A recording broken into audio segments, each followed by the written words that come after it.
આપણે અત્યારે કહીએ વૃક્ષો વાવો, પર્યાવરણ બચાવો, આપણે કહીએ નદીઓને સ્વચ્છ રાખો, તો નદીઓને ગંદી પણ આપણે કરીએ છીએ. વિધિ વિધાન કરાવવા જઈએ, પૂજા કરવા જઈએ, પડિયા લઈને એમાં દીવા મૂકવા હોય કે પછી માછલીઓને ખવડાવવાના બહાને લોટ નાખવો હોય. માછલી એટલી જ છે ને, આપણે કરોડો છીએ. તીર્થોમાં જવાવાળા આપણે કરોડો છીએ. દરેક જણે લોટ લઈને માછલીને નાખવાની જરૂર નથી. એ પછી ગંદકી જ કરશે. પછી એ બધું જામી જાય, એમાં લીલ જામે, પછી એમાં આપણે લપસીએ તો અલગ વસ્તુ છે, પણ એ જે સ્મેલ આવે, એ જે ગંદકી, અને પછી આપણે જઈને એમ કહીએ કે તીર્થોમાં કેટલી ગંદકી, પણ કરનાર આપણે.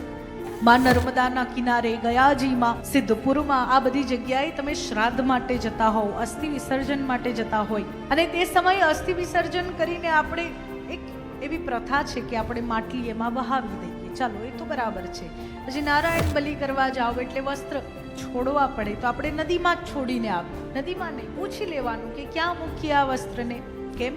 કારણ કે જે નદીમાં આપણે પિતૃઓને તર્પણ કરીએ અને જે નદીથી આપણે એવી અપેક્ષા રાખીએ છીએ કે અમારા પિતૃઓને મોક્ષ આપે, એ જ નદીમાં આપણે ગંદકી કરીશું, જેને માં કહીએ છીએ, ગંગાને, નર્મદાને, યમુનાને માં કહીએ છીએ, અને એ જ નદીમાં આપણે ગંદકી કરીશું, તો પિતૃઓને મોક્ષ કઈ રીતે મળશે? એટલે નદીઓને સ્વચ્છ રાખવી, આપણા દેશને સ્વચ્છ રાખવું,